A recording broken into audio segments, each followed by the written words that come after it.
Ya, kembali lagi di Islam itu Indah bersama Fiostin DS. Dan tema kita pagi hari ini sekali lagi obral laknat. Ibu-ibu, tahu nggak sih apa maksudnya laknat, melaknat?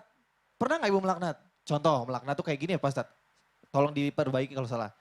Saya sumpahin lo duitnya hilang di jalan. Itu laknat bukan Pak?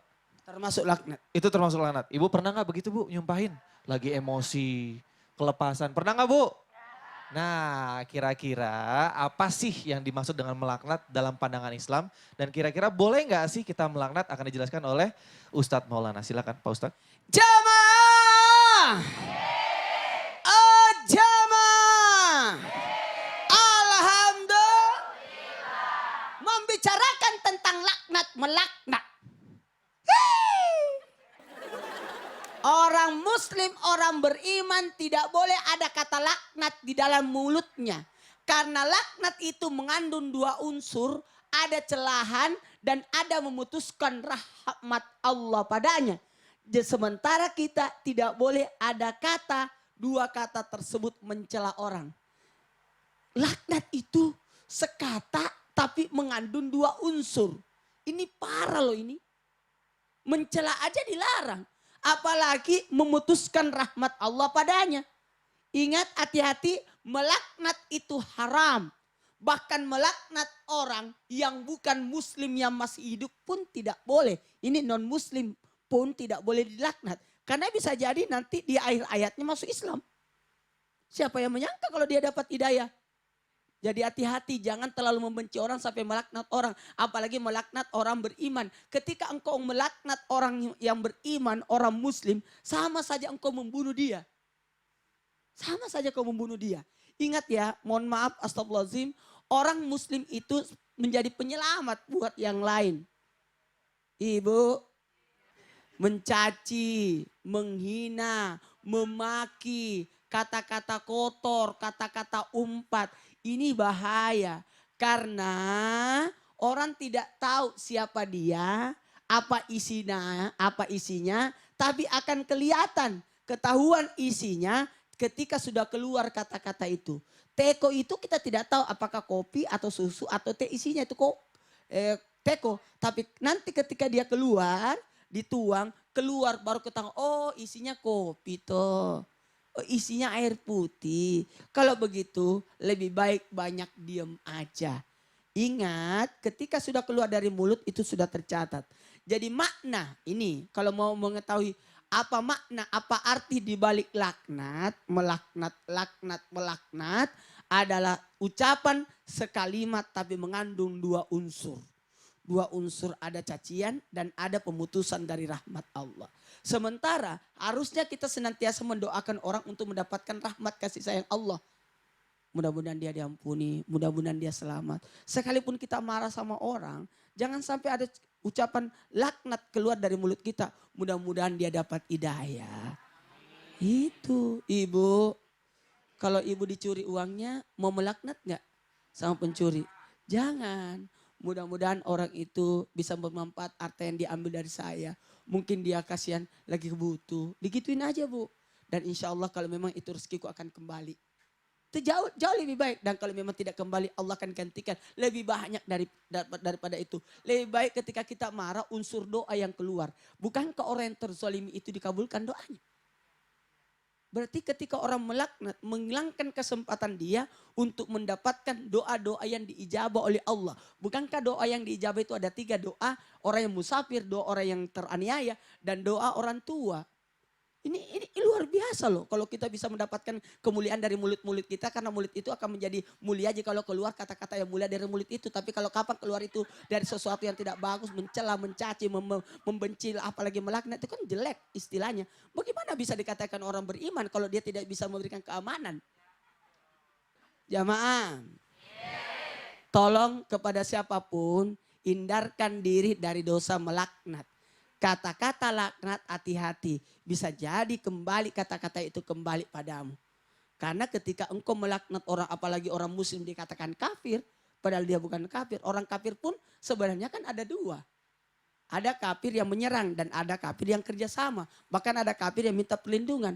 Cuma kafir yang menyerang aja yang kita ibaratnya mencela dia. Tapi itu pun tidak sampai melaknat. Kalau tiba-tiba dia dibolakkan hatinya oleh Allah untuk jadi baik.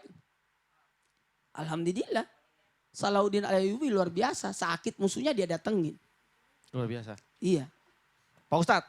Iya. Saya sumpahin Pak Ustadz. Jadi kaya. Jadi ganteng. Berarti tidak ganteng dong aku. Salah ngomong.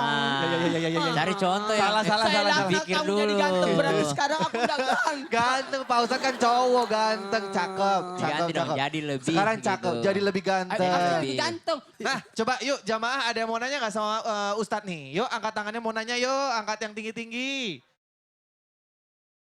Assalamualaikum warahmatullahi wabarakatuh. Nama saya Hajah Tintin Lesmanawati, Majelis Ta'lim Al-Hidayah, Kecamatan Cimalaka, Kabupaten Sumedang. Pertanyaan silakan Bu. Pertanyaannya gini Ustadz, selama ini suami saya kerjanya cuma main HP melulu. Oh, itu suami ibu? Iya, aduh dia teh pulang-pulang asik pasti ibu dimarahin. sendiri. Iya. Hah? Lupa saya, lupa anak-anak juga. Sehingga dalam hati saya timbul, enakan hilang tuh HP itu gitu ya. Tapi sampai sekarang itu HP enggak hilang, enggak rusak. Gimana Ustadz itu? Apakah merupakan laknat juga saya bicara HP-nya? Oh ibu gak biar secara hilang? langsung ke suami, saya sumpahin suaminya, Enggak di belakang. handphonenya dong. hilang dalam Iya, hati ya. Dalam hati di belakang. Coba hilang HP-nya atau rusak gitu. Kalau boleh tahu mungkin suaminya lagi BBM atau WhatsApp siapa ya? Enggak tahu, kemungkinan juga dinas, Oke. kemungkinan juga sama rekan-rekannya gitu. Oke ya, tulus ya. Tulus, tidak ada jelas ya. Ada sedikit. Sedikit, oke.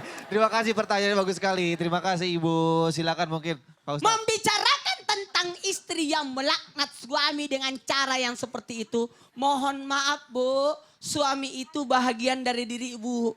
Jangan sampai ibu melaknat. Kalau handphonenya hilang, yang dikurangi uang belanjanya adalah ibu. Kalau suami pusing, yang pusing siapa juga? Ibu. Sebaiknya didoakan yang terbaik. Mungkin bisa jadi itu adalah handphone yang dimaini adalah ada kerjaan di dalamnya. Tetap berbaik sangka atas suami. Minta maaf dong sama suami lagi nonton. Maafin saya. Ya, sayang. Kalau enggak gitu, pulang-pulang sebentar dimarahin. Oh ternyata handphone saya rusak gara-gara ibu doain ya. Ya jadi yang di dalam Islam perintahnya adalah menjaga lisan dari ucapan-ucapan yang buruk termasuk daripada celaan dan juga melaknat. Kalau hatinya, baru hatinya insya Allah masih dimaafkan sama Allah. Insya Allah masih dimaafkan karena namanya manusiawi ya Bu ya. Kalau lagi emosi gitu kadang terbesit di dalam hati sesuatu yang buruk. Tapi mudah-mudahan masih bisa menjaga dari ucapannya. Insya Allah. Sehingga tidak membuat orang lain tersinggung. Amin, amin. Gitu Bu, mungkin cukup jelas ya Bu jawabannya ya. Ibu, Assalamualaikum. Bu sedih banget Bu, habis minta jelas maaf. ya Bu?